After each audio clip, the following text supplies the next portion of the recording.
我们湿透以后，清水笔尖的部分调一下墨色。现在笔尖部调一下墨色。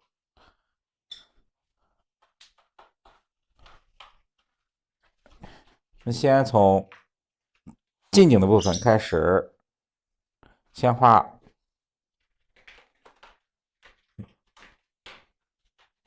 画一个近景的树木，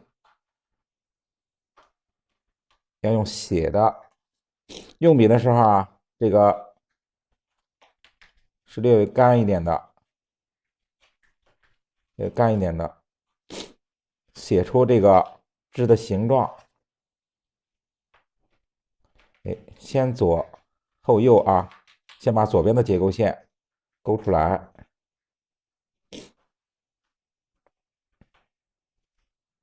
勾出来以后，我们下面可以双勾，变成双勾的，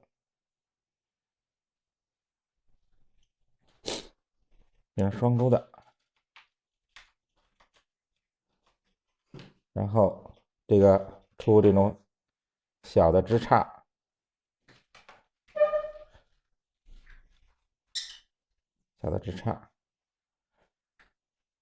画的时候啊，我们上面那个画的时候注意这个树头的部分，不要齐，它要有一个变化，就是参差不齐的啊变化。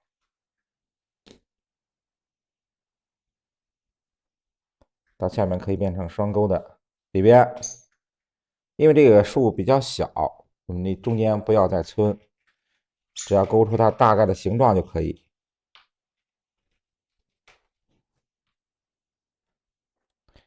注意，我们看一下这个啊，我们第二棵树的时候，它这个树冠呢，我们要分开的话啊，我们要树根要一个合，我们画第二的树的时候啊，我们树根要长到一起的话，我们上面的树冠的部分，我们要一个开，这个开合的处理。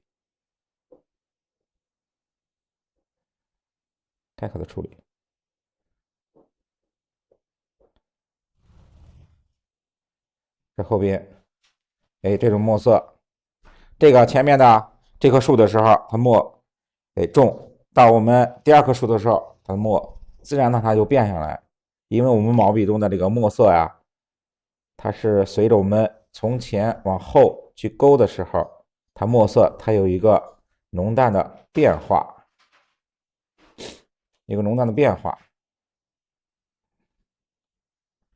我们把笔中的这个墨用的变得特别淡了啊，特别淡的时候，我们再调清水，把笔洗干净以后，再重新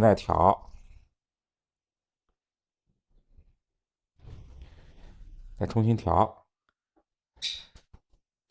调了以后啊，我们还是啊，从开始的这个部分去画，它的部分去画。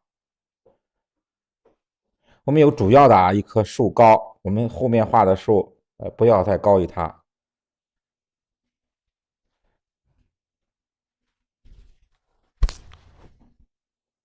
不要高于它，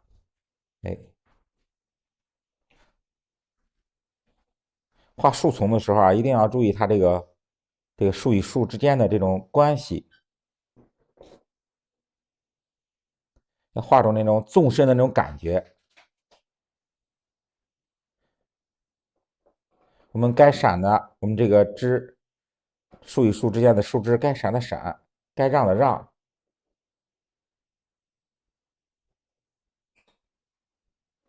后面的可以用特别淡的墨去画后面的树，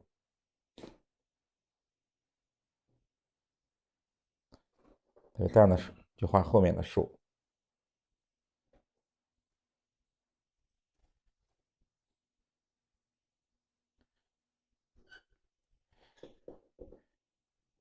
小枝的部分，我们可以补一下这种小的树枝。到时候我们要点这个点彩的部分，我们下面要略微有一点这个小的枝杈，去衬托一下。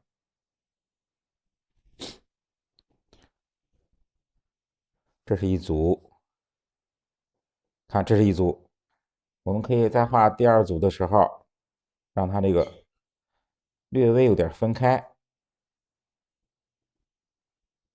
另外再分开。先画树头的部分，下面，哎，再双钩这个树干，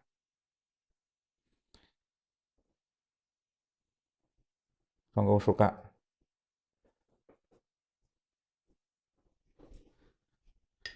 它有锯的啊，有锯的部分，哎，有树，就是说有伞的部分。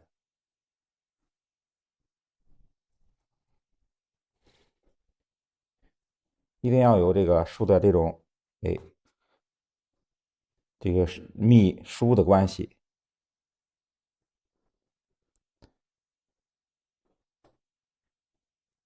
看互相让它有个穿插。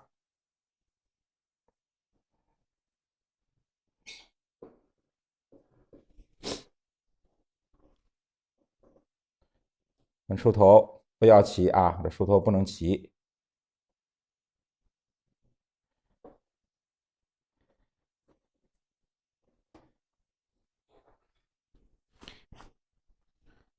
可以把下面的山石也是啊，这种用这个把这个笔我们洗干净以后，我们调墨，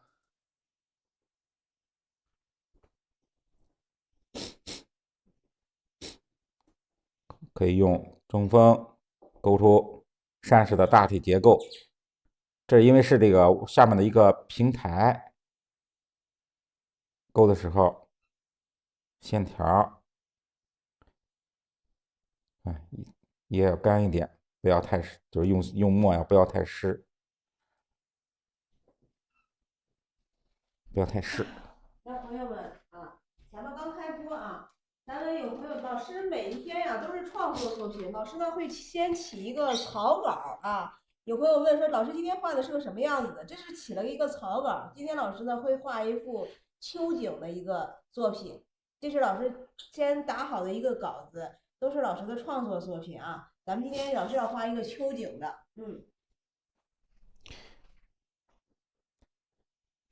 每天啊，我就是说画以前先要打好稿，具体的要画什么，构图怎样，都是打好稿的啊。看，我们可以略微的扦插一下，这就是前面的一个小的平台，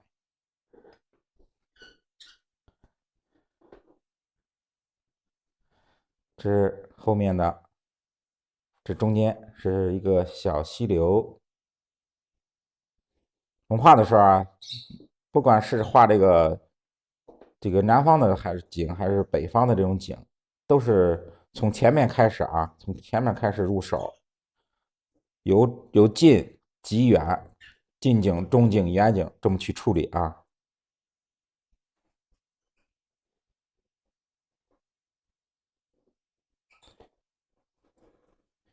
这就是比前面的景要远一点，我们可以画的时候，这个画的树干啊，要比前面的要低一点，要低一点。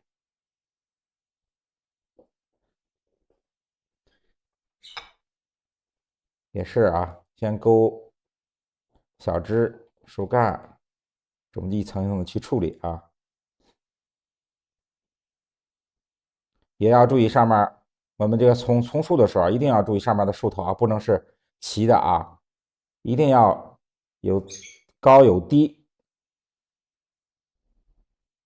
一定要有高有低的这种变化。因为大自然中的这个树林啊，不是说我们这个园林中的我们裁好了以后裁的齐齐整整的啊，都是有变化的。有的树高，有的树低，有的树这个粗，有的树细，它都有一个变化。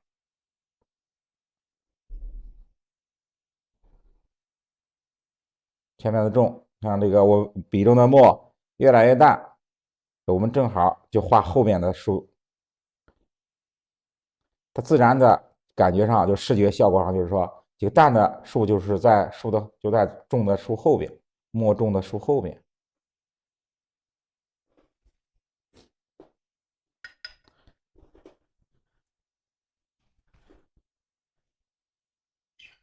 调墨以后，我们这个笔也是洗干净了以后啊，我们调墨。这个山石是这种形状的啊，我们这个山石，哎，要变化一下。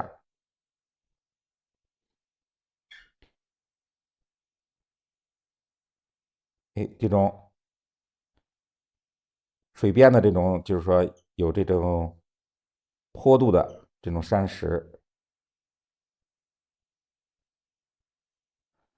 波动的山石。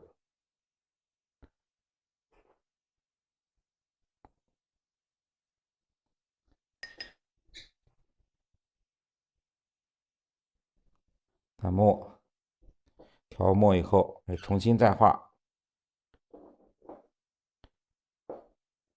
啊，这种山石的形状，它和前面的是有区别的啊，有变化的。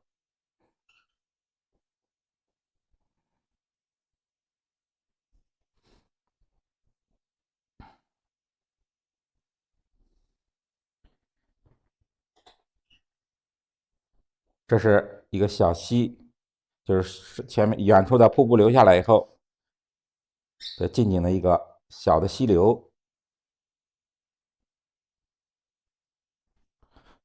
我们今天画一个啊，一个新的这种桥，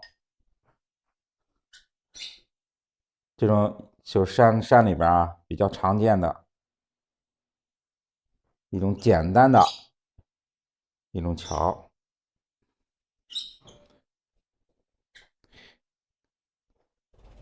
先画，也是先画这个桥面的部分，桥面的部分，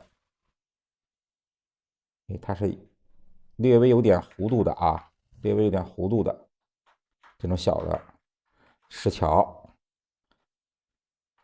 桥面，然后注意这个透视关系啊，这是侧面的这个桥面，因为它是这个比较简单的这个桥，它没有什么栏杆啊，两边没有栏杆的，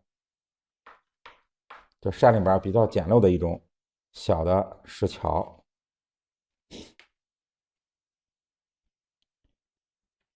下面桥洞的部分，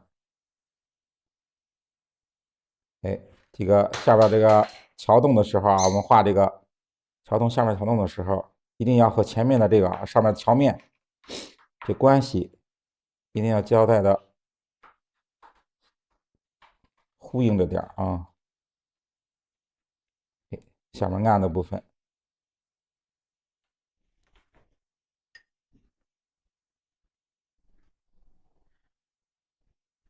我们画点景的时候啊，这个用笔啊一定要，墨略干一点，不要太湿啊。我们画点景的时候，不管是桥啊，还是我们画建筑啊，还是画点景人物的时候，用墨呀，一定要干一点，不要湿啊。就这种比较简单的这种石桥，上面可以用淡的那种干点的墨，画两道就可以。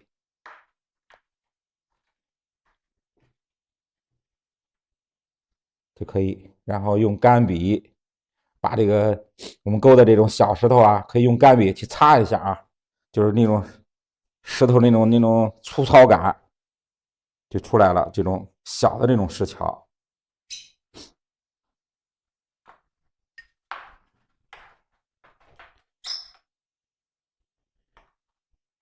过去以后，石桥过去以后，这边呢要有什么？要有村庄，没有村庄，可以有两个，哎，山里的那种小房子，也是啊，看用笔，中锋，墨要干一点，不要湿，简单的勾两个，先勾这个房顶这个体积的部分，再勾下边的山墙，这就可以。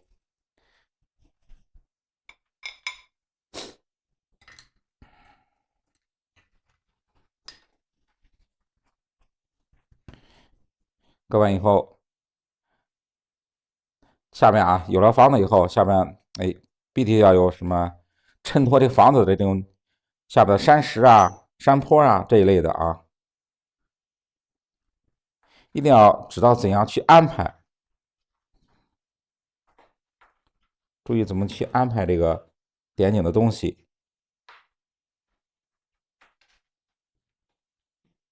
我们要画一个这种小的山坡，在水边那种山坡啊。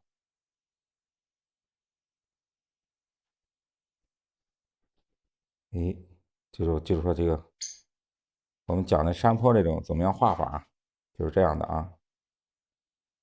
哎，桥过来以后，对，上这个小的山村去，你交代一下。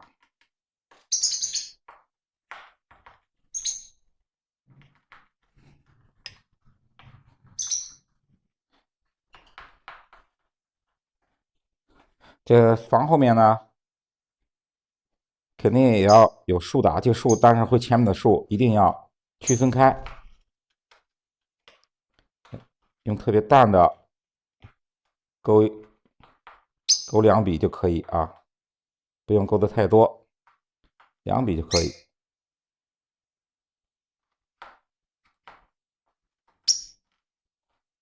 哎，这是前面这种树丛，两组树丛，两组山石。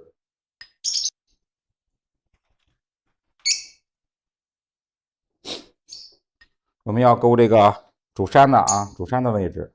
我们画这个秋景的时候啊，这种红云当头秋景的时候啊，用笔啊，一定要画山石的用笔一定要干，把那种就是秋天那种干涩呀、山石那种粗糙的那种感觉，用这个线条表现出来。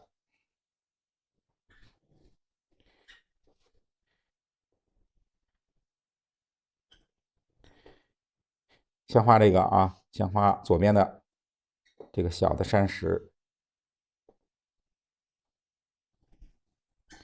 用笔看啊，一定要干一点。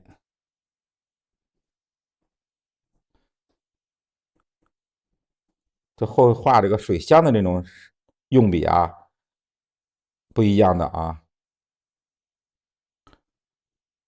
要把我们北方这种这种气势画出来。看我们的，大家看线条啊，它比较干，然后用笔皴擦，就块面的结构用的比较多。我们画这个南方的时候啊，那个线的线条用的比较多一点。我们画的时候用这个块面结构用的比较多一点。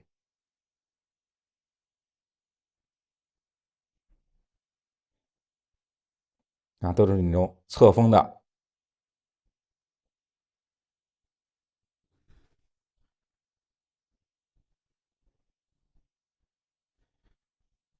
这个可以有一点，这个挡一下这个瀑布，小的树挡一下瀑布。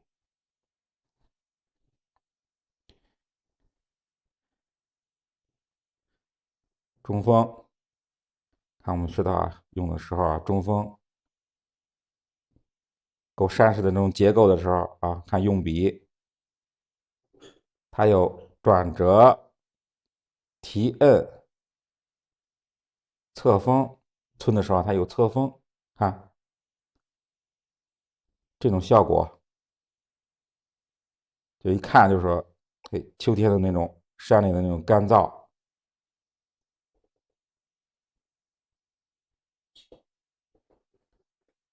哎，到下边的时候啊，看我们画的时候啊，我们笔中的这个墨也淡了，也变淡了，然后哎，笔呢也变干了，我们就往下虚，就是虚线了，把山的这种下面虚的部分也正好往下这么去侧锋去吸下来，把笔中墨用完以后，重新上清水，还是在笔尖的部分调大墨。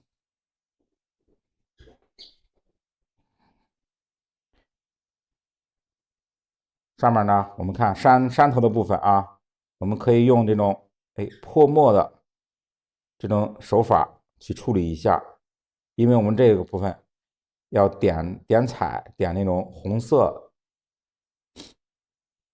红色呢一定要用这个墨要打底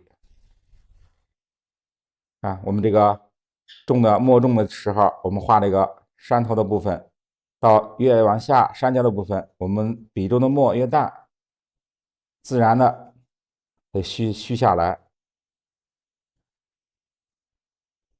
自然虚下来。这下面就是对吧？就是云雾这种感觉。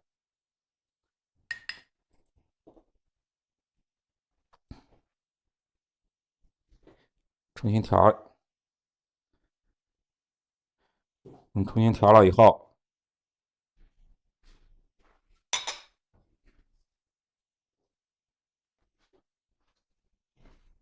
重新调了以后，再画后边的结构。我们画这个现代画的时候啊，就是说要勾皴擦同时进行，就是说我们掌握了各种技法以后，我们把各种技法融合到一起，不要说单一的我就用这个蓖麻皴啊，或者就用单独的用斧皮皴，我们要结合到一起，对吧？你看这种结构，它里边有蓖麻皴的成分，哎，也有斧皮皴的成分。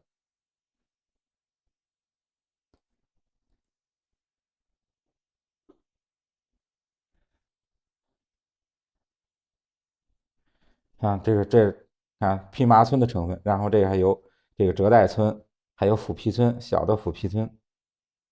比如说，看画这种结构的时候，我们画那个山石这种结构的时候，勾完结构线，看这种就是我们说的折带，哎，折带皴，对吧？这种折带皴，我们去表现这种山石。我们这个画的时候，可以利用我们掌握的这种各种皴法，哎，看到什么样山石，我想用什么皴法去表现。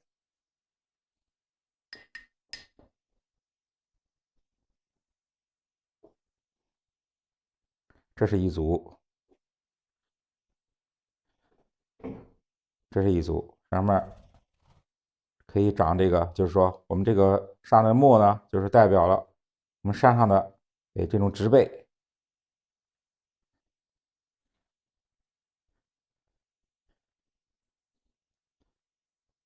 看，一定要有变化，它这个山石啊，一定要有变化。这种折带皴，这种又是我们所谓的这种长的蓖麻。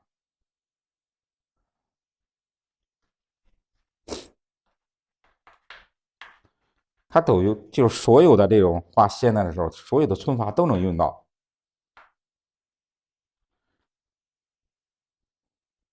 一个结构，哎，这是一个结构，看我们这个结构是怎样处理的啊？一层、两层的这种去处理。看长的结构，我们中间要加一点短的小的结构。大见小，小见大这种变化啊。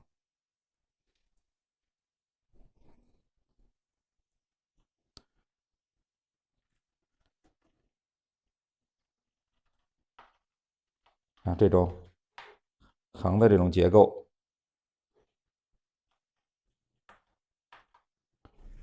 大一点的，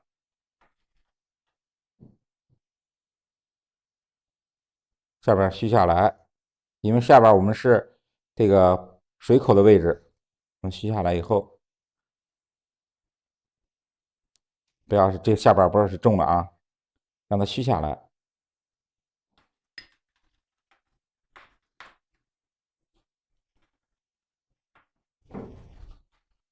这可以，上面这个山是越来越高的啊，我们山是往上走的这种势，就是这种势，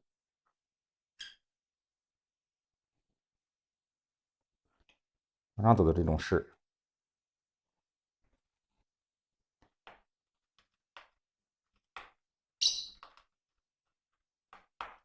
哎，用笔啊，一定要看画山石的用笔一定要活，然后画线条的时候呢，哎，注意这个线条的转折变化、提摁变化。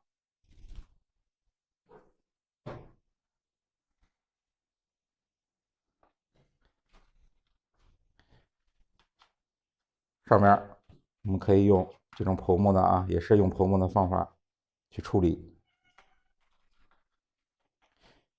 因为我们点彩的时候啊，这个就我们处理墨块的位置啊，先要点底色，然后上面再点别的红点啊什么之类的，或者红的这种颜色。所以说不要有就是说线条的这种东西，它这个颜色出来了比较薄，把那个红色它衬托不出来，还是比较这种墨色的这种，它这种表现这个红色的时候啊，哎，比较反衬的比较明显。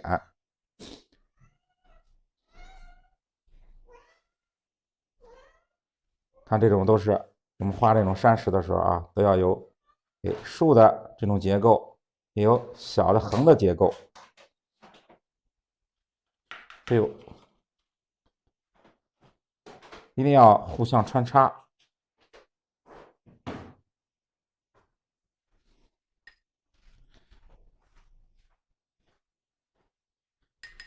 看每次啊，我们用完了以后，都是把那个笔洗干净以后，我们再去重新调墨。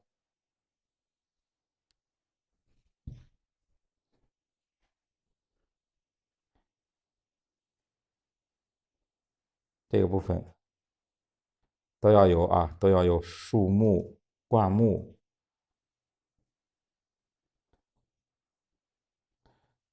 看这时候都是啊，要有树木、有灌木的啊。上面虚下来，因为嘛，这是瀑布，哎，这种水口的位置，哎，让它有种纵深的感觉，就是说能凹进去，给人感觉视觉上，哎，这块是凹进去的啊。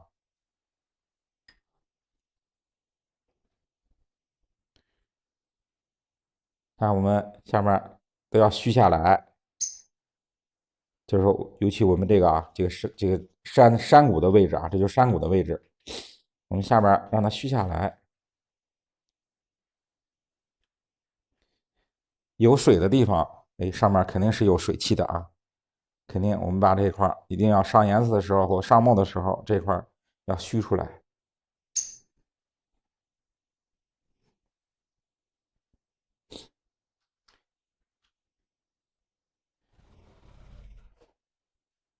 这可以看这种结构，这下边哎还有一个结构让它去，这水这是不是水了？这是山，走过来，这水给哪流过来呢？不能看是给这空白的地方流过来，肯定是从远处的山谷中哎汇流成这个瀑布的，所以说后边也要处理一点远山，就代表我们水是从远处的那个山峰上你流下来，一层层的流下来的。哎，下面也是要虚的啊，也是要虚下来的。哎，这种感觉，山谷的感觉，就是给这水给这流过来，水流到这儿形成一个瀑布，再落下来。那我们刚才有人问问题啊，我看一下刚才有朋友问的什么点，问的点啥问题？有朋友说老师是不是远处的结构就不用画的那么清楚了？哦，是的，是的啊，我们画，尤其画远山的时候啊，那结构不用画的那么太清楚，只要勾出大概的这种几个结构线，哎就可以。看我们近景的、中景的，还有近景的画的比较详细啊。我们在画后边远山的时候，哎，结构啊比较简单，几笔就可以。下边我可以画这个后边的，哎，画远处的那种山的时候啊，几笔就可以，不用画的那么细致的就。我们讲那个远树无枝，远山无村，就是这个意思啊。就是画远山的时候，就没有什么，不要去画这个会画近景或中景那样画的那么村的那么详细，勾几笔就可以，哎，几笔就可以，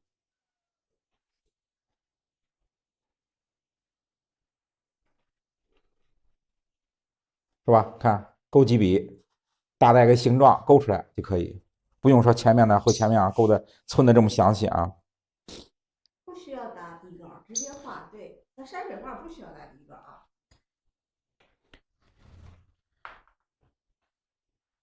看这个，这也是啊，下边这也是远山。你看我画远山的时候啊，就勾出哎大体的外扩轮廓啊，看轮廓勾两笔，有个简单的结构就可以了，是不是？你看就是勾几个简单的结构，下边虚下来，因为你远处的山啊，你想就是它里边的这个小的细的结构，我们也看不到，就是因为我们到山里边你去看的时候啊，近处的山离我们近的山，我们能看的就一层一层的这种山势纹理啊，这种脉络看得特别清楚。但是远山以后，也就是像我们画的这样啊，只看到几个简单的结构，里边小结构肯定是看不到的啊。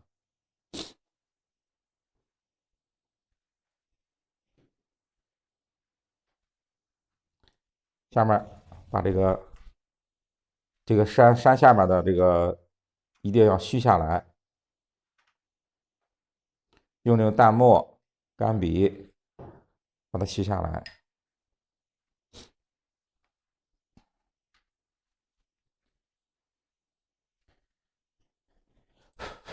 看我们画完这个远山的时候，可以用嘛呀？可以用这种淡墨直接晕染出来，是不是？直接晕染出来，连结构也不用画，对吧？连结构都不用画。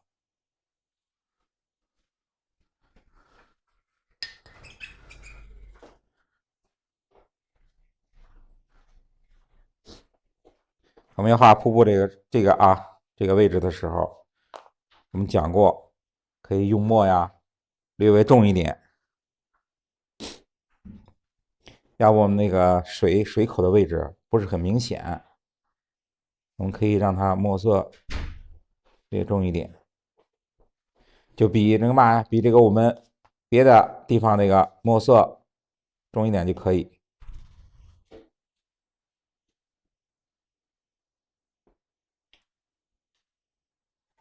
哎，下边一定要虚下来。我们虚下边的时候啊，用墨呀，一定要怎么样？一定要淡。然后呢，用笔呢，干一点，不要太湿，干一点，让这种山的那种下边这种雾啊、云的那种感觉要虚出来。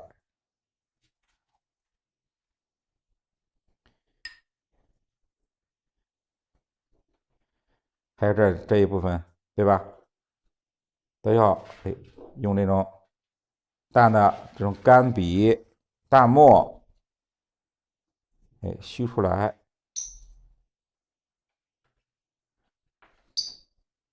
取出来。画瀑布啊，每次也是讲画瀑布怎样画，因为我们山水画中就是说以山石水为主的，所以说每幅画啊涉及到瀑布的时候挺多。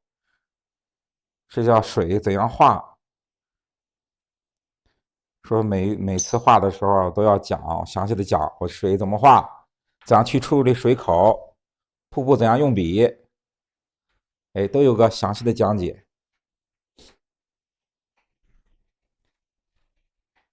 可以看啊，我用笔的时候啊，注意啊，一直画我这个提醒大家，这个画瀑布的时候啊，一定要上实下虚。什么叫上实下虚呢？就是我们画的时候啊，哎，下笔的时候是实的，收笔的时候是虚的。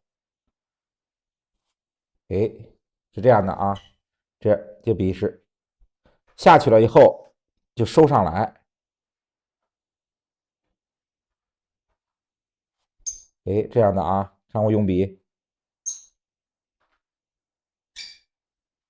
哎，这样下边是看，这种是虚的啊，上实下虚。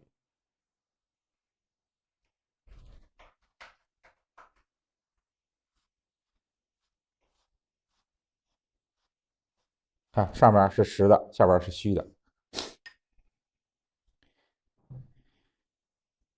但是我们画下边的时候，要用淡墨去刷染一下。哎，不要说留的这种特别白啊，哎，上面刷染一下。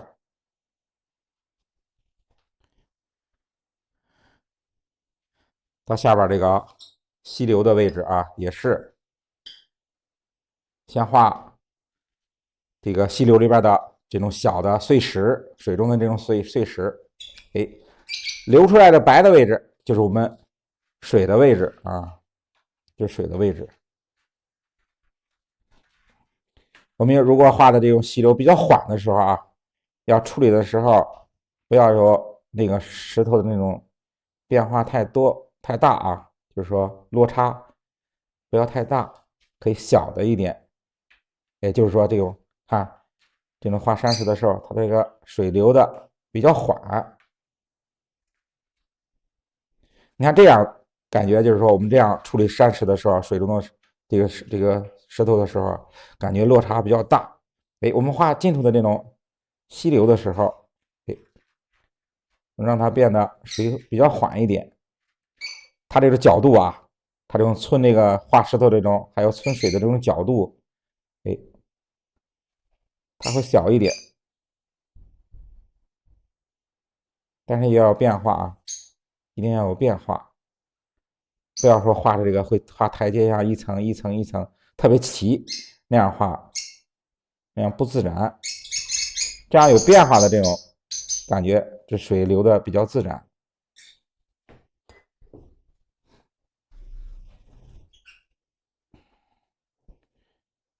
我们可以用淡的把这个水流的这个位置，看我们柳白水流的位置，用淡的这种干笔去擦一下这种水的这种流逝，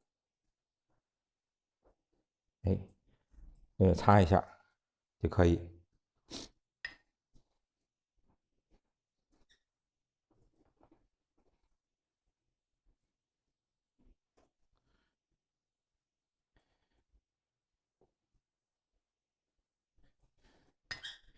后边可以看，只要空的位置啊，空的位置，我们可以用这种小的点，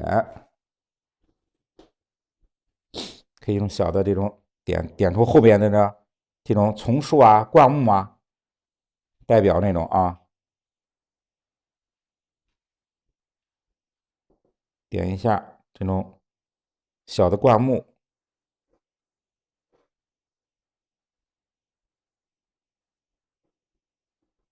小的灌木。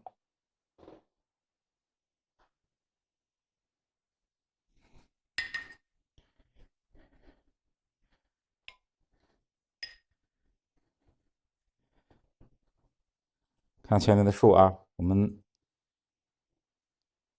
略微加一下，略微加一下这种前面的这种重的啊，这个重的这种树，给最前面的这棵树可以加一点小的枝，让它丰富一下。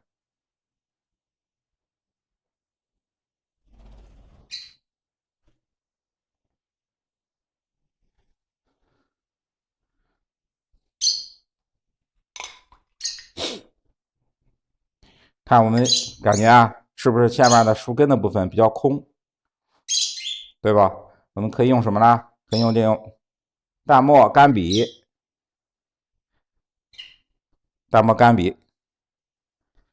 看怎样去处理啊？用淡墨干笔把我们这个空的部分我们渲染一下，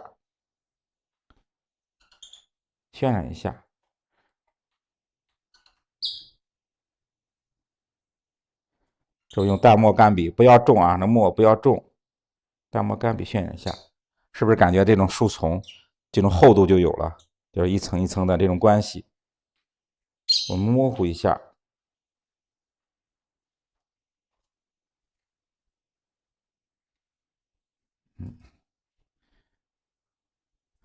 下面用这种淡的这种干笔，我们把山石的结构我们要处理一下，就是把山的那种苍茫的那种厚重的那种感觉，还有这种山石的这种粗糙的感觉，我们稍微的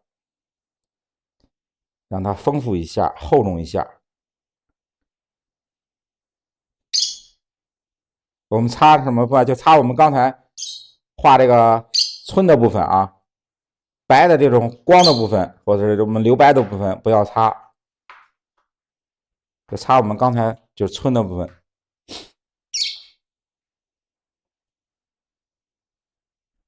就是找一下这种结构，把我们山石的结构这个丰富一下，哎，这个丰富一下，让人感觉这个山石啊，就是说一看就经过了多少年的这种风吹日晒的这种感觉。它是和南方的这种看着南方的水灵的那种山石啊是不一样的啊。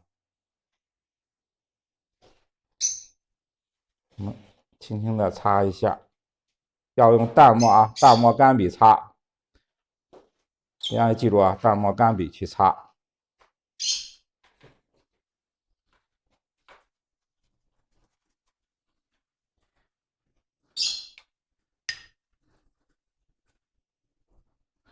这主要的，看这是我们画这个山的时候，你看大家用笔啊，跟我们前段时间画的那种小青梨啊，那种南方的山水，它山水画用笔是有点区别的啊，有点区别的。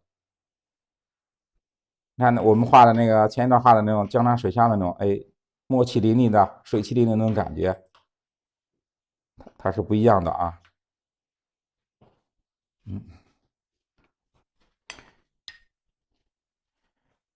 我们讲这个怎样上颜色啊？这幅怎样上颜色的？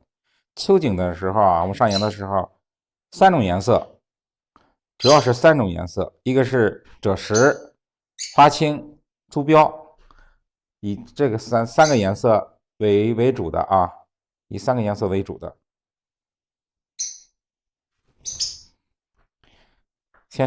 我们先调一点朱标。先调一点朱标的时候，我们点什么地方呢？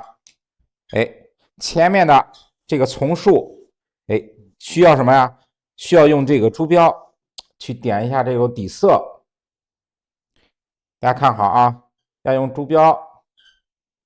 我刚才这边调的，大家看一下啊，这调的是朱标颜色啊。就是说这个盘子上，有一点朱标，我调到这个盘子调一下，因为这个盘子有墨，我不能和墨混到一起，所以说就用这个盘子重新调一点朱标。看染到什么位置啊？染到我们这个需要点点点的部分，哎，去用浅珠标去渲染一下，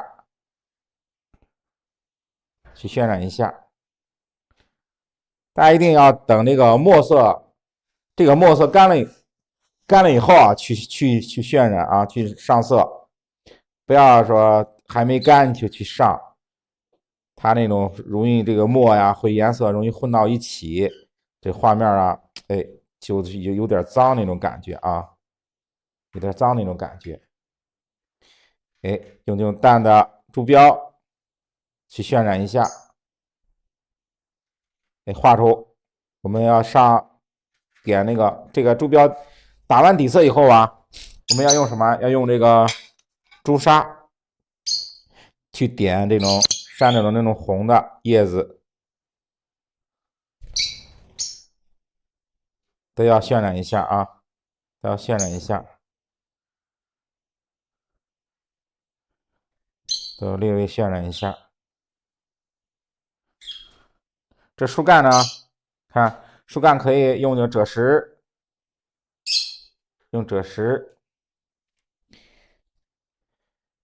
就复勾一下。什么叫复勾啊？就顺着我们的勾的这种结构线，就勾的这个树的结构线，哎，去复勾一下，哎，流出自然的流出它这个树干的这种，哎，有白的地方，有赭石的地方，都有个哎自然的一个过渡。这边的这个树丛也是啊，用我们珠标色去渲染一下啊，这样去渲染一下。因为你如果点那个点色的话啊，如果点色的话，一定要有，比如红的下边，你点朱砂呀，下边用珠标去打底色。如果我们点绿色呢，有石绿啊、石青啊，下边用花青或真绿，哎，去打底色，它都有个底色去衬托一下。啊，后边要淡一点，要淡一点。下面呢，看让它虚下来，让它虚下来。哎，这就是用珠标，哎，打了底色以后啊，我们看上山石，山石呢，赭石，看这是赭石啊，这是赭石，要用清水调一下啊，调一下。赭石有时候啊，就是说觉得赭石有点燥的话啊，我们要特别淡的去上啊，不要让它上多重。哎，特别淡的颜色去上，一定要该留白的位置啊，留白的位置一定要留。啊，这种位置，我们先皴，就是刚才皴的位置，我们用赭石去渲染。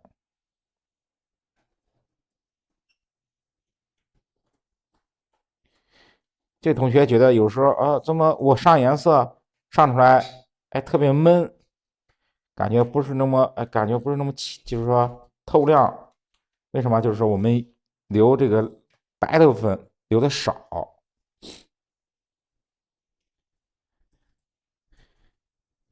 轻轻的，就是说这种薄的颜色去上我们刚才我们皴擦的部分啊，去上赭石去上。因为是画的是这种是秋景的啊，就是赭石为主，占的比重比较大，花青只是占一小部分，很少的一部分。看我们皴的部分可以，这赭石可以按皴的这种部分去上，不要平涂啊。每次我讲都是上颜的时候，我们不要平涂，要用这种勾染的这种方法去上。就是我们皴在哪，我们这个赭石也就渲染到哪。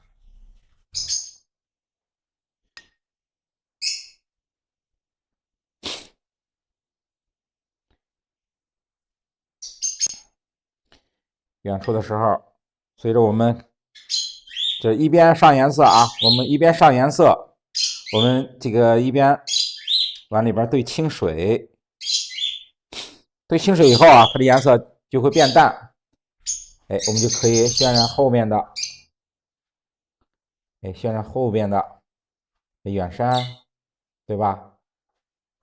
高的地方、远的地方，我们可以去渲染。因为我们现在这个地方，哎，墨比较重，比较那个淡的时候，重的时候我们颜色重，淡的时候颜色也要随着我们的墨的变淡，我们颜色也要变淡。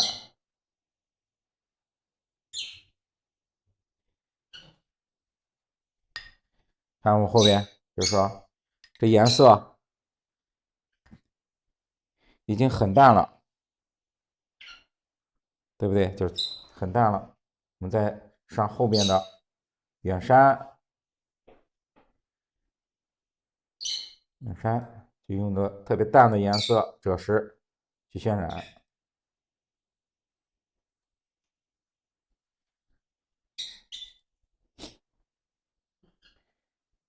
嗯，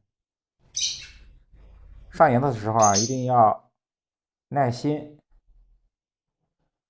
不要说就拿大的笔去这样去平涂啊，一定要耐心。看我们该留白的地方要留出来。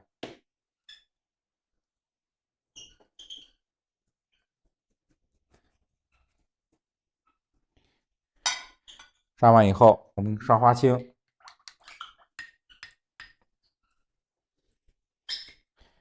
上花青的时候啊，我们不要纯上花青啊，大家看一下啊。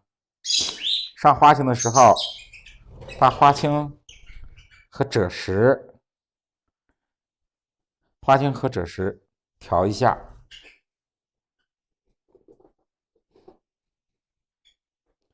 赭石不要多，看加一点，不要多，让它和花青调一下。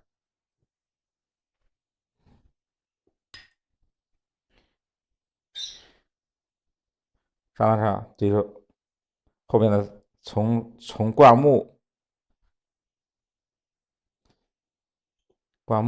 还有树的下面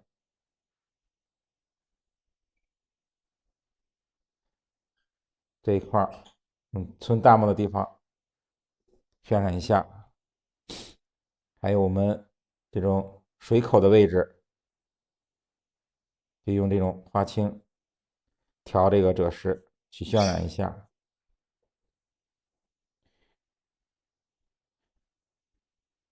靠近水口的位置，看这个地方可以用这个花青渲染。还有这个云的位置啊，还有云的位置，我们用清水把云的位置我们打湿，这是说云的位置啊，我们要打湿一些。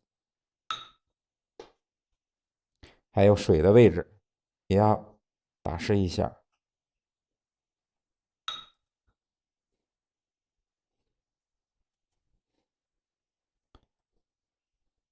打湿一下，这样我们染云的时候啊，就是那种分染呀，或者这样定这个云的形状啊，哎，比较好处理。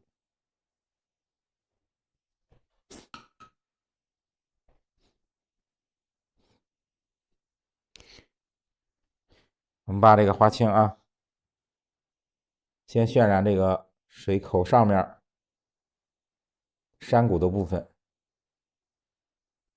让它暗下来，让它暗下来。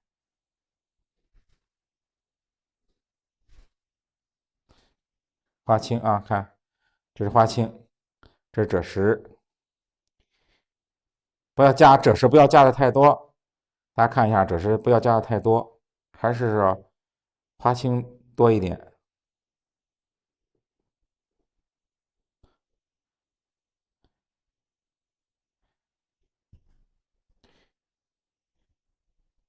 我们渲染下边云的部分。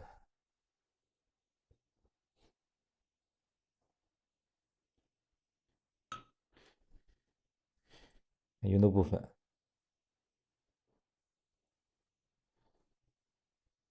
看下边这种山下边云的部分，我用这个颜色去渲染。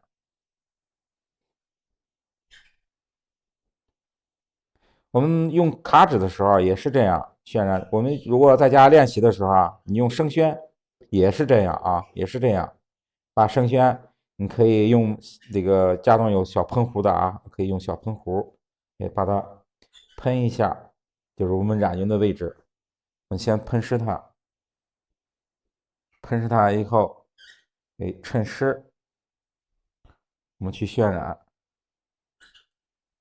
这样染出的云呢，一个是，这种雾气的雾蒙蒙的那种感觉，还有云的那种流动的感觉，好表现。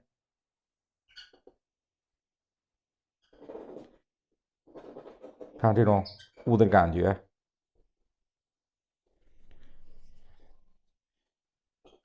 我们可以啊，这不是画的是这个秋天的景啊，我们可以在云的这个位置啊，加一点珠标，这是远山的位置啊，远山的位置，我们可以加一点珠标，多一个这种氛围，就是加一下就是秋天的那种，到了秋天那种金黄色发红的那种氛围。看，就先用这个珠标去渲染，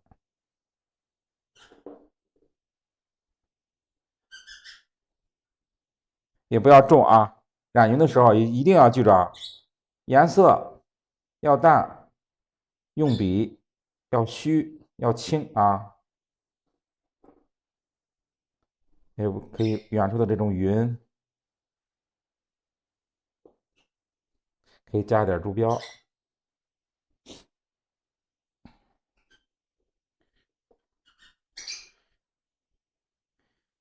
远山可以用赭石，远山可以用赭石加珠标啊，去染一下远山。看远山的位置啊，我们可以用珠标加赭石，虚一下远山。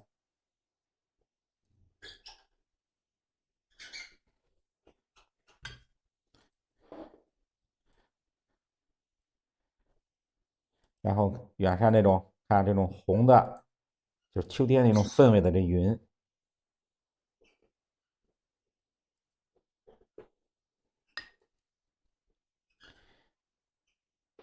都要渲染一下，看这种远山的感觉。那我先给我们那个同学说一下啊，来7114，点开小黄车，点这个图片的地方，点这个图片，点了图片以后，左下角有一个客服，看到没有？进店客服，去把这个客服点一下，跟客服说话，他就能看到您了啊。去跟客服说话，点开，我再给大家做一个示范啊，点开小黄车，点这个图片的地方。点左下角，这有一个客服，去敲击客服，跟客服说话就可以了啊，就可以了，朋友们，这个打湿的目的啊，打湿的目的，一个是我们染匀的时候啊，这种分染的时候，为了方便我们分染，比如说我们上了颜色以后，你要是干笔的话，如果是这个干的话，你分染的时候，它上面这个云它虚不出来，就是我们就是说怎么说呀？就是说比较熟练的，画了多少年以后，他可以用这个干笔去把这个云的这种关系能处理出来。但是我们初学的还是湿染这种云比较好处理，比较好入手。你比如说打湿了以后，我怎样去虚这个云？然后虚了以后，下边颜色是重的，上面是淡的，我可以让清水去把它的云去分染出来，就是为了方便这个。然后这个桥的部分，我用赭石。17妈妈拍了课，对，是拍了课进山水区啊，朋友们。用赭石，用赭石啊，用赭石加一点这是啊，加一点花青，不要太重的花青啊，去染一下这个小桥。哎，染一下小桥。哎，让它小桥吧有一种怎么样？有一种旧的那种石桥的那种感觉，可以偏一点这种花青的那种暗色，渲染一下，上面用这个淡的赭石勾一下。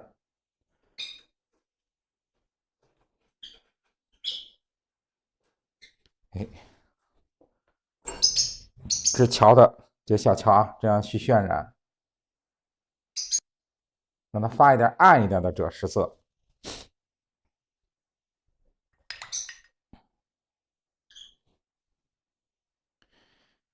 云，看这种云，我们想要再加的时候，哎，这个云因为它还湿啊，我们稍等一下，我们再染它。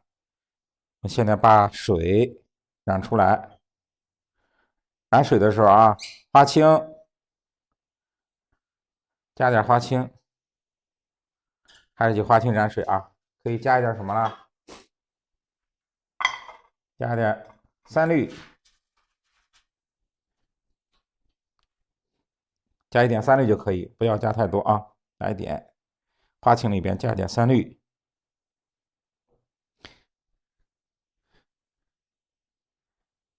这样渲染这个瀑布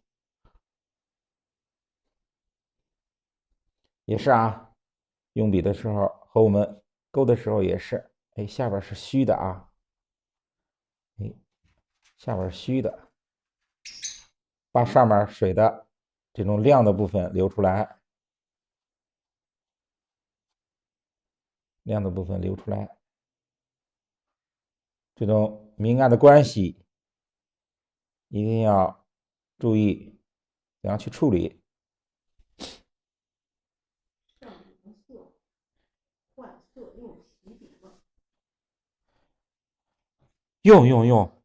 用细笔，比如说我上完那个珠标了，这个我一直是用着一支笔啊，上完珠标以后，我上的赭石，这不用细笔。但是我们把珠标赭石上完以后，要上花青的时候啊，我们要把笔洗一下。哎，这时候我们用这个花青调的这个1.3氯，我们去染水，也是啊，上面水的这种亮的部分要留出来，看要留出来。这上面亮的部分要留出来，不要一下涂颜，涂满了以后啊，这个水就给人感觉太闷，给人感觉不流动。看这种水的这种落差，上面是水的亮的部分，一定要留出来。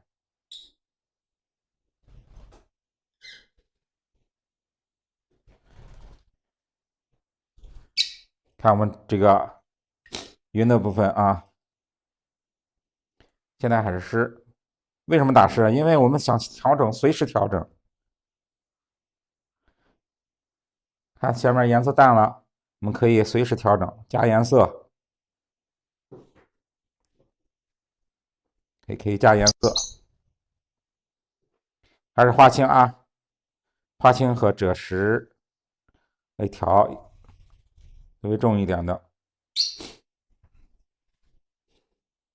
啊，随时我们可以再加。这样呢，它这个颜色呢，它有一个很好的融合，它有一个很好的融合。我们干了以后，你再说加的时候啊，你说我加一遍颜色吧，它这个北处啊就特别明显，特别明显。这样呢，我们要打湿了以后，你看它还没有干的时候，我们再加第二遍颜色，哎，它会第一遍的颜色，它一个是能融合到一起，然后上面虚的部分它还是虚的，对吧？它还是虚的。然后看我们要控制这个云的这种形状和动态，对吧？随时我们可以去调整，让它去变。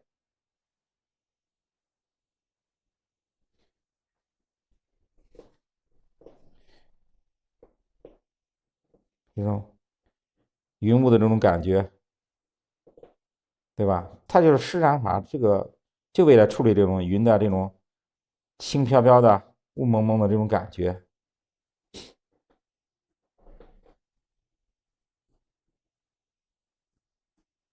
现在很多现在画家都用这种施展法。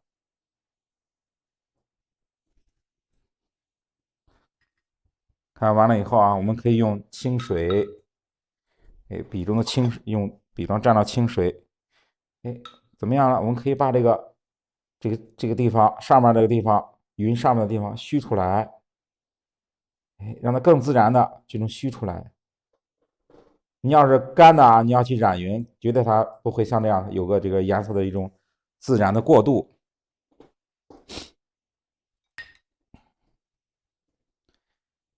看我们山谷的地方，让它云雾蒙蒙的感觉，对吧？它这就是湿了以后，它才能染出这种感觉来。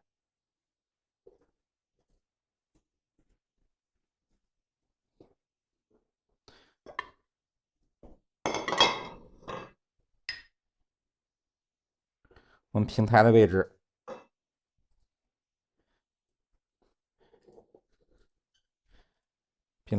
可以加一点颜色，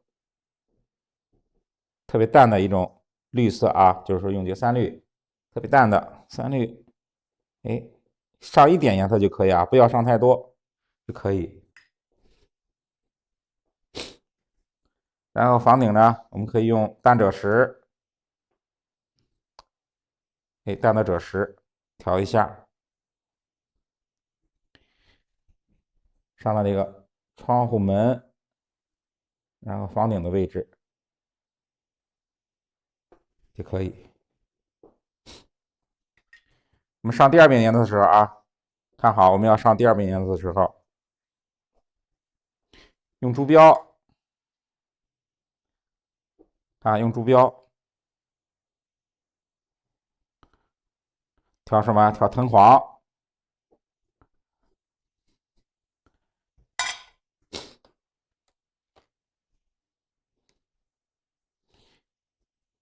一点猪标，一点就可以这是猪标，调点猪标，藤黄。调完藤黄以后让它偏一种橘黄色的时候我们这个盘子里有点白色这是白色，大家看一下这是白色，加一点白色，这是一点白色我们加点白色，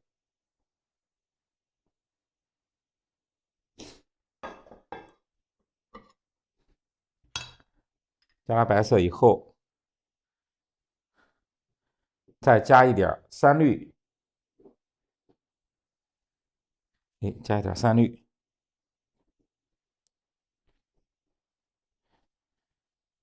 三绿不要加多也是加一点，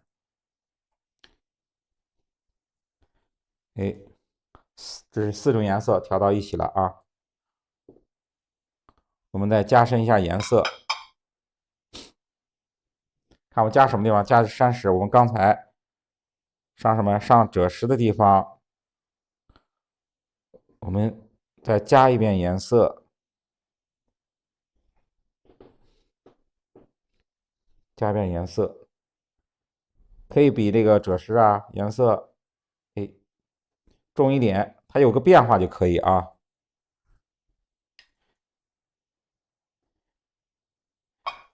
它颜色有个变化就可以。看这个结构线，我们可以用这个颜色去复勾。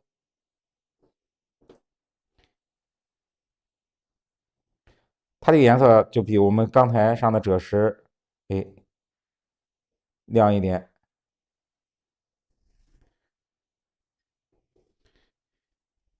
也是啊，我们边上颜色啊，边调，让这颜色一直就是说，哎，比较淡，水比较多的时候，我们再上啊。还是这个结构线的地方，我们上一点，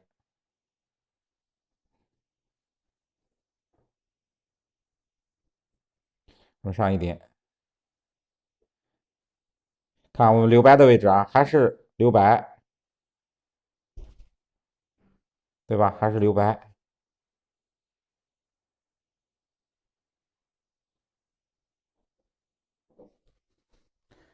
看上的时候啊，大家看一下，我上的时候上到什么？还是我们刚才赭石上的位置啊，赭石上的位置。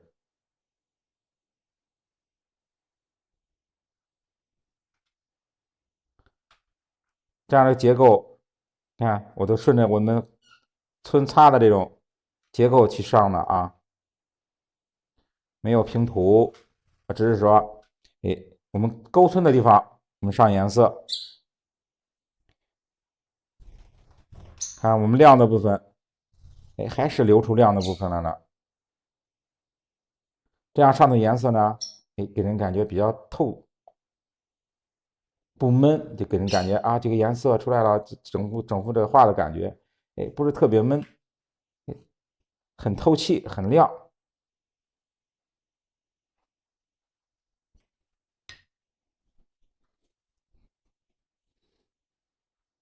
远山呢，就是我们勾的线，顺着我们勾的这几条线，哎，我轻的浮勾一下就可以。远山，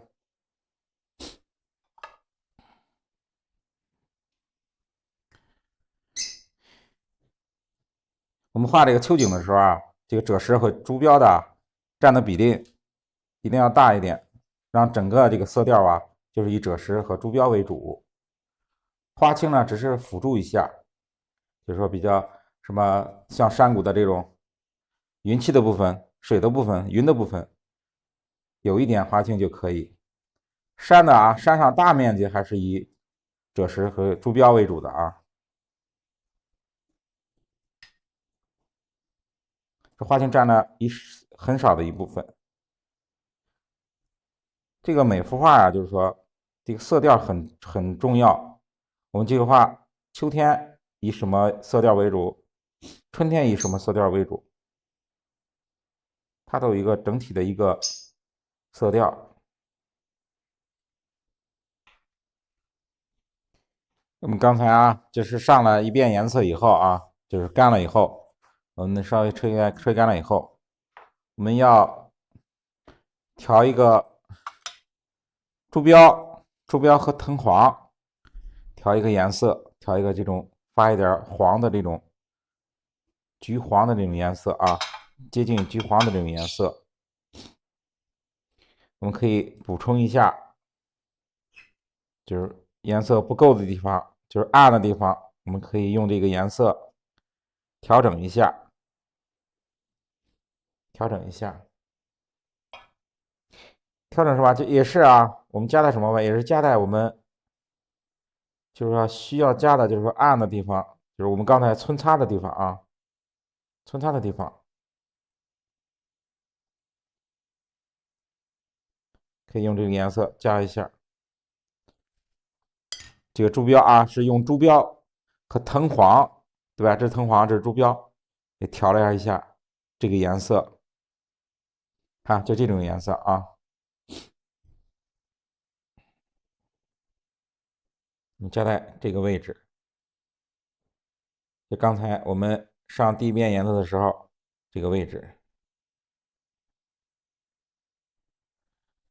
看还有这种这儿远山的这种位置，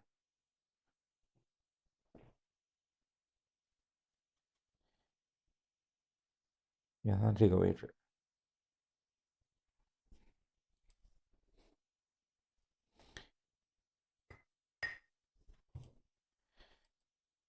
这地方可以用清水去渲染一下，可以渲染一下。现在比较湿啊，我上的颜色水分比较大，感觉好像是，颜色是不是重啊？不重啊，我们水分比较多。我们上颜色的时候啊，一定要注意水一定要多，颜色一定要薄，不要特别厚的去上，厚的时候容易把这个墨线我们会掩盖住啊。一定要国画这个要求就是说就是笔墨为主，颜色只是起了一个辅助的作用，不是以颜色为主的啊，是以水墨线条为主的。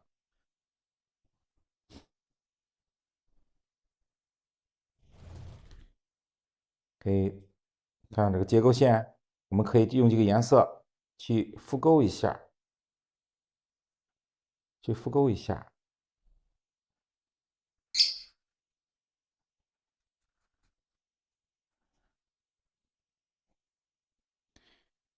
这个啊，前面竖的部分，我们用猪标，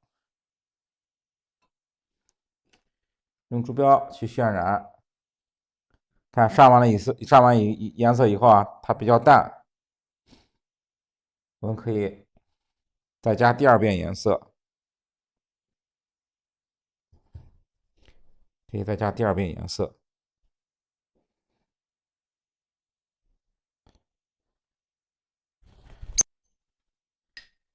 第二遍颜色，让颜色呢，更亮一点，就秋天那种感觉，更强烈一点。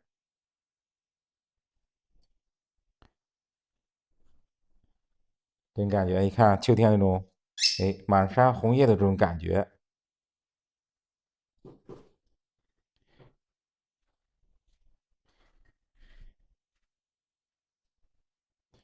看这种满山红叶的感觉，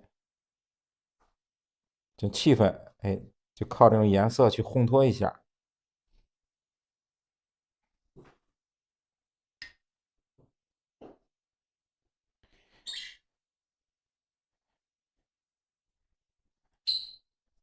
这是猪标啊，我们用的是猪标，单纯的猪标。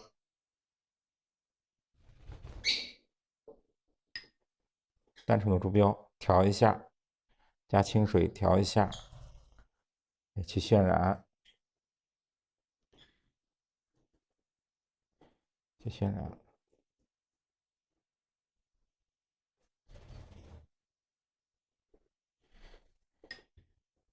下面的位置，看我们这个光幕的位置，还是用刚才的这个花青，看上面要接染一下啊，要接染一下，让它的颜色呢和上面的颜色，有个自然的衔接，就可以。然后啊，我们这个泼墨的这个位置啊，也是用猪标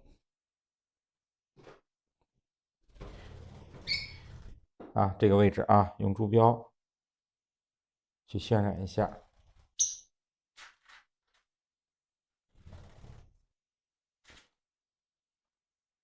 这样等干了以后啊，这个位置要等干了以后，我们用用点彩的一种方法去点染，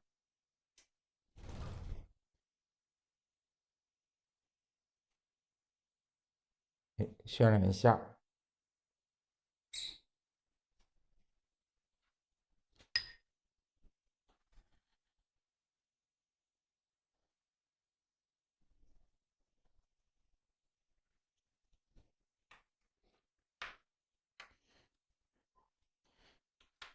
槽的部分，看亭子这是什么？房子的部分啊，房子部分也是用这个赭石，还是用赭石，去加一下颜色，让它更明显，对吧？看它的颜色会更明显。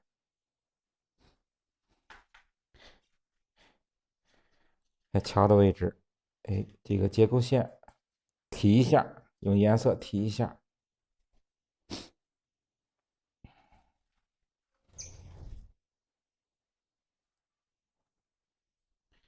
结构，我们用吗？用这个朱砂，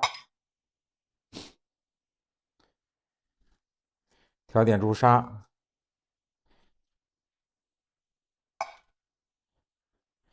我们点上面的颜色的时候啊，先点第一遍颜色的时候，用朱标、朱砂，看到吗？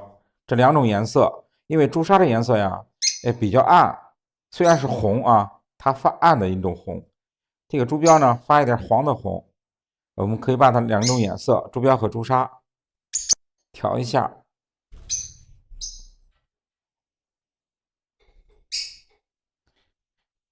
就是我们需要这种点彩的部分啊，点彩的部分，我们先点第一遍的颜色，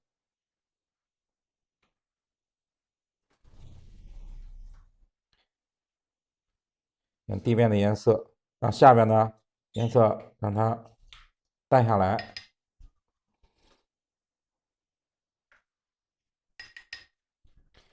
淡下来。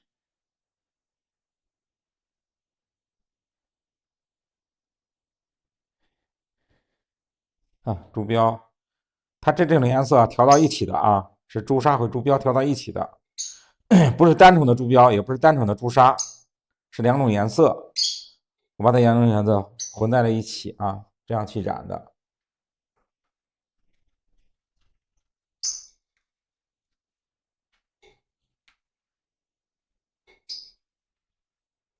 先点第一遍的颜色，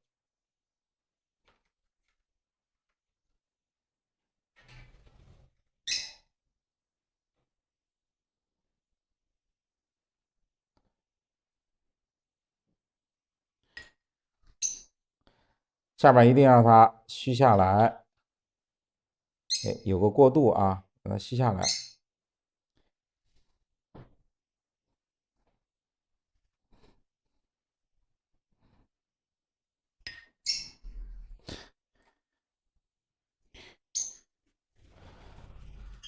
这个染完以后啊，我们不要再点，等它干了以后啊，我们才能点彩。就是说，我们用那种点液的这个笔，去点这个我们刚才打底色的地方啊，我们去点彩，不要试着上，试着上以后，它的颜色就会和我们下边颜色，就得融到一起了。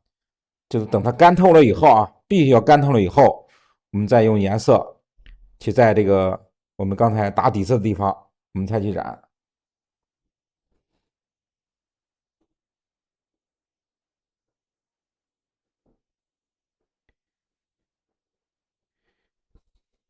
这个地方也是啊，我们这个地方也是要等它我们刚才打的底色干了以后啊，我们这个地方都要点那种红的点子。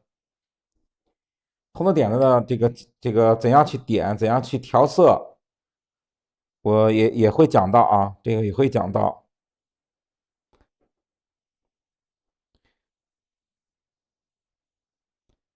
这一部分都会讲到，都要等干了以后啊，我们再去点。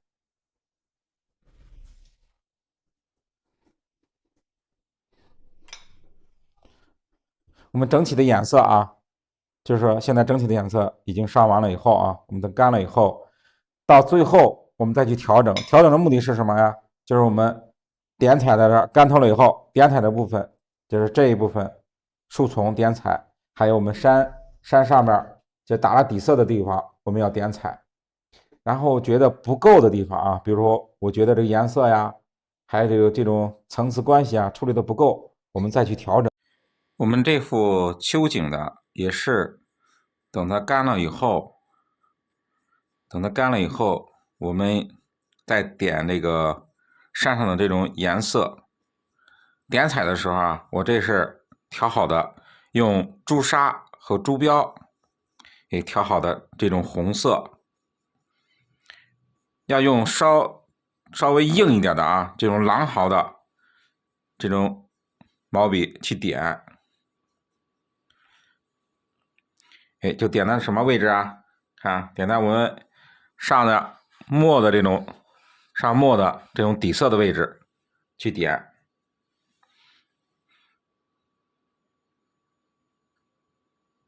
这样去点。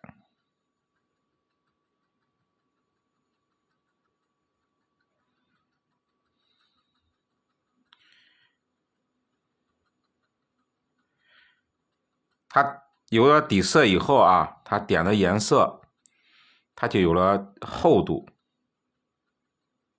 它就有了厚度。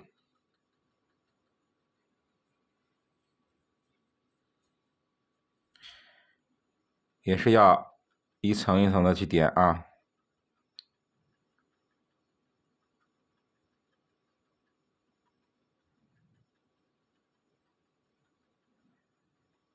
这是调好的啊，调好的朱标和朱砂混合到一起的这个颜色啊。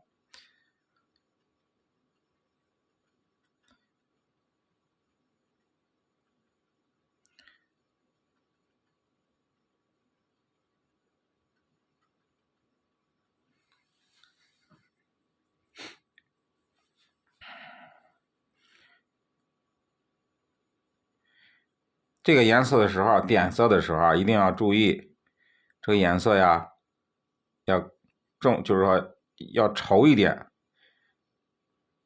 兑的水要少一点啊，不要兑太多的水。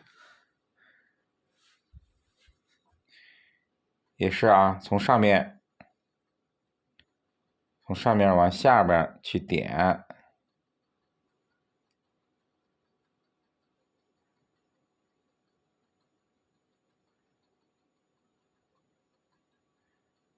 我们画大画的时候啊，可以用大一点的笔，就是狼毫的笔去点。这些小的作品，哎，我们可以用小的，哎，这种狼毫的去点。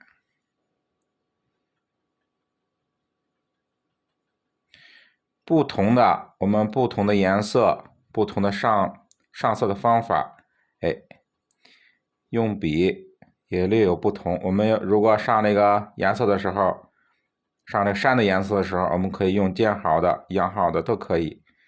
我们要点彩的时候啊，尽量用这种狼毫的，它含水比较少，然后含的颜色比较多。因为我们点彩的时候颜色用的比较厚，所以说用这种狼毫的比较好。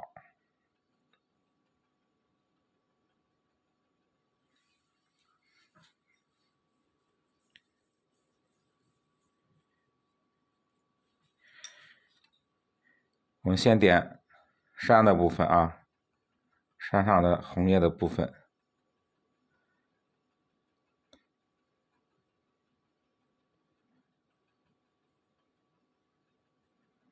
山的红叶的部分。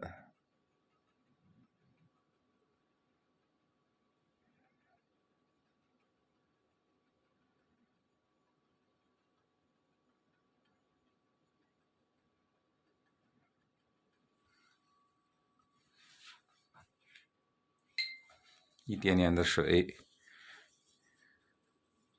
我们可以啊，我们点色的时候可以，哎，先调好这种朱砂和朱标调到一起。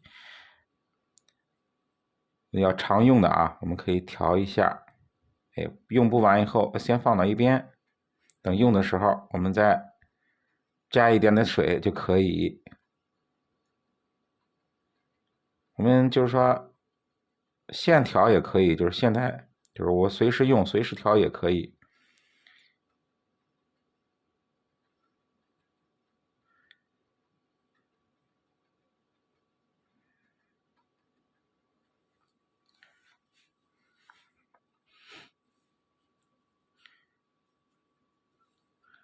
看这种竖的部分，哎，我们也用加一点点，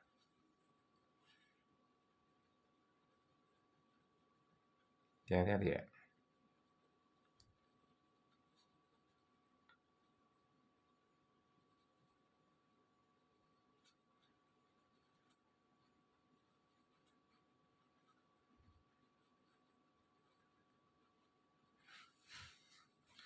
近处的这个树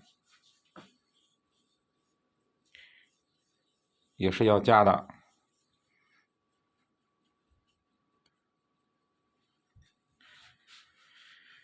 看啊，我们要分清树头的位置，哪棵树是哪棵树，然后我们加点的时候要小一点，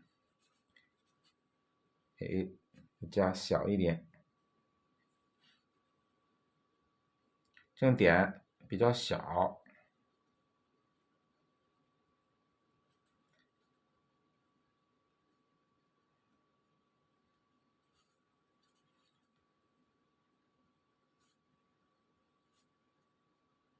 先把前面的这棵树点出来，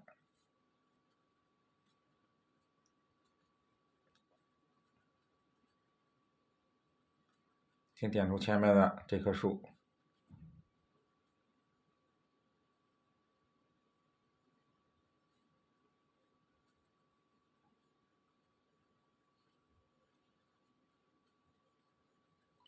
点完了以后，我们再点后面的这棵树。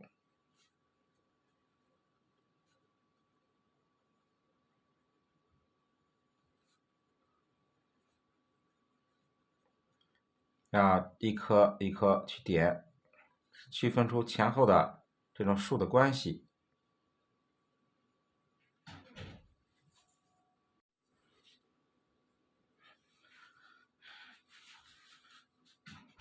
点的部分，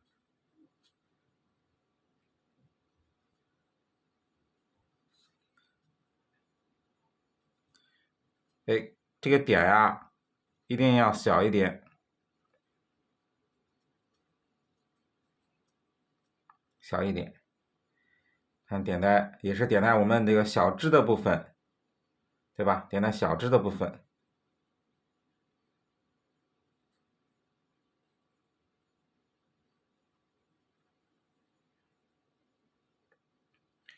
小枝的部分，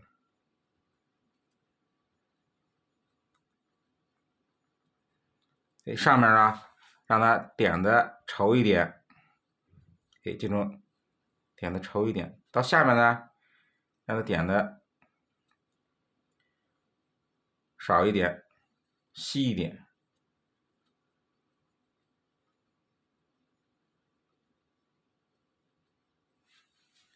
这是一组，加清水。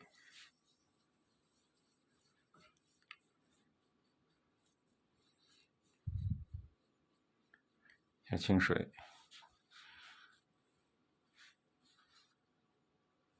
再点，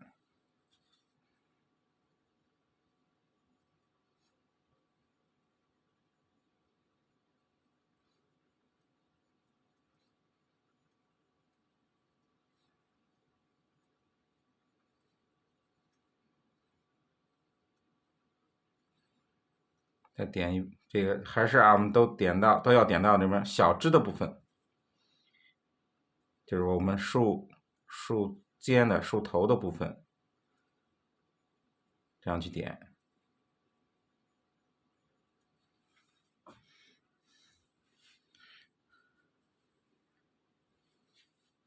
一定要一颗一颗的啊，就分着前面这一组，后面一组，这样去有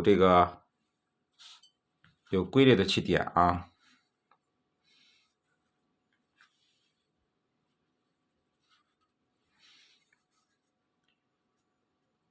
一定要点的小一点啊，下边这个就是画下边树的时候，要小一点。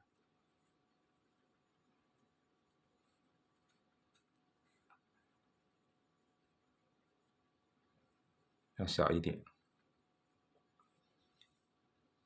注意这个叶子的疏密关系啊，就是我们树头的部分，让它密一点，点的多一点，下面的呢点的少一点，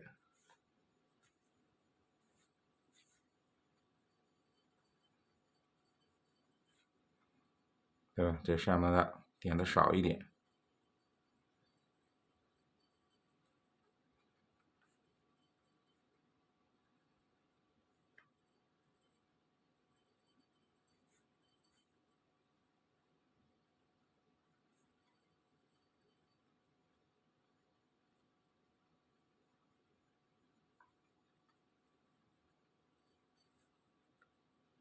少一点。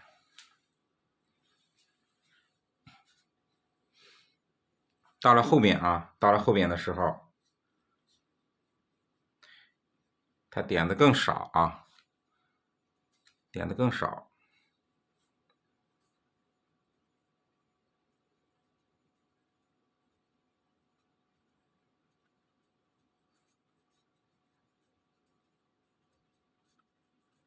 点的更少。我们第一遍点好以后，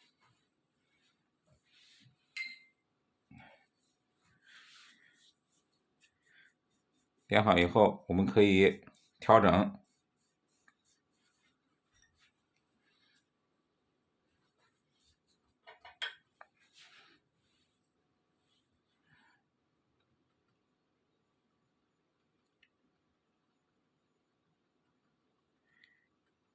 这点了第一遍颜色，点彩的时候也不是一遍点好的啊，也是要点2遍，要点2遍啊。养出这个，我们换一下颜色，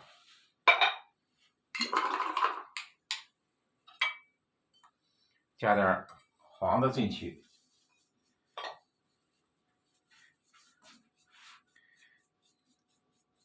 我们点这个橘黄，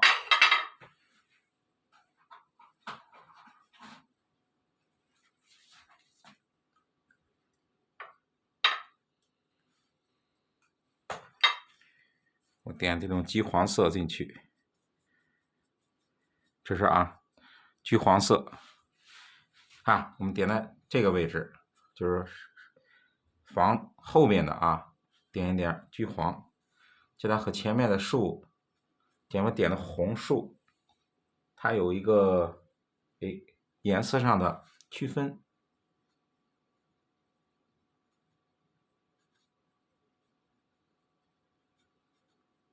有个颜色上的区分。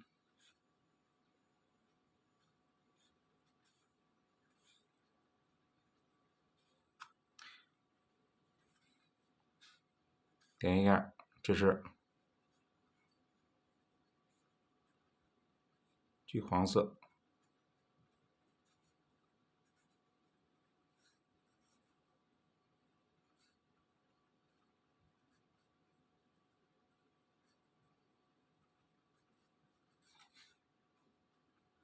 它有个区别啊，和前面的红它有个区别。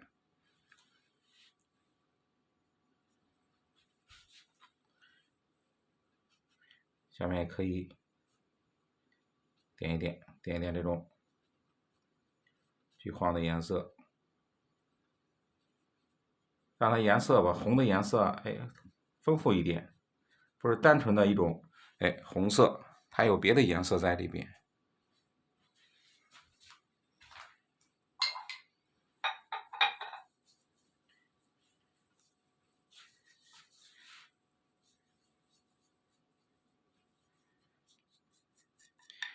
上完以后啊，上完第一遍颜色以后，我们等它稍干一下，我们可以上，就是说在这个上面点彩的地方，我们可以再加一遍别的颜色啊。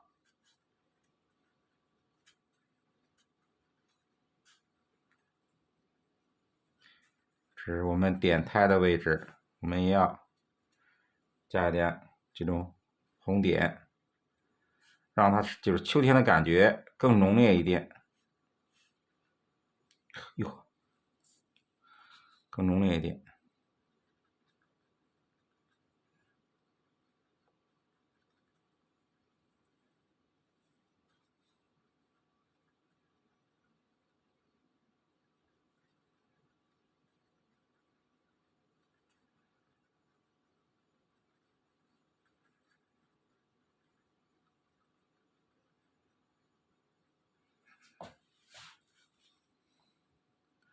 这点胎的地方，我们都点一下。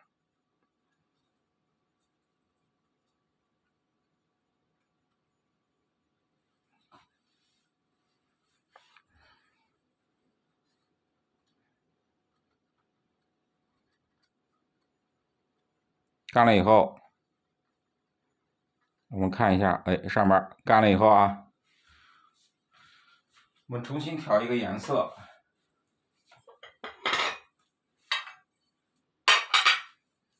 重新调一个颜色，用珠标，这是珠标，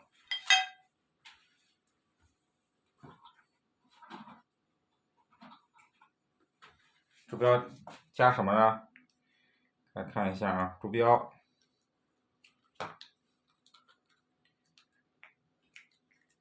加点藤黄，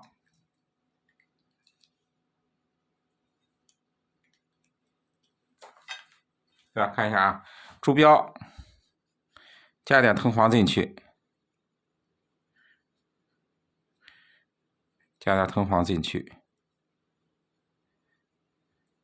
一点啊，不要加的太多，还是以珠标为主啊。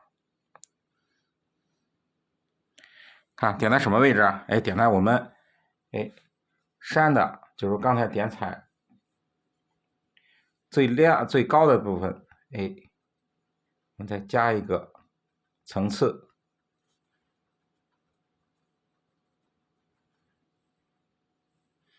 再加个层次，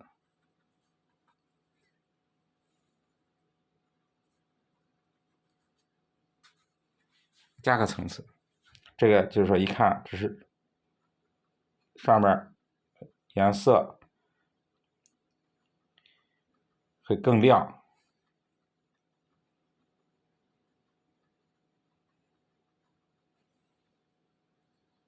就用这个珠标藤黄调一下。加到哪？加在我们这个山的最高的地方，摄入颜色，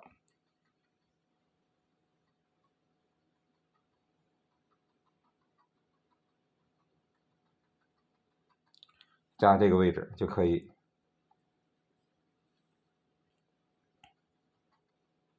这个位置，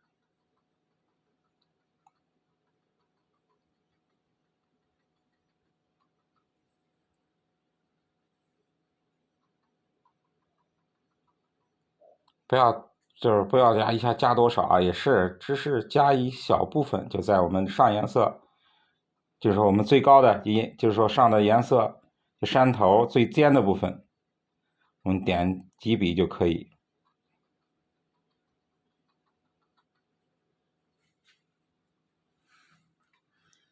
点几笔就可以。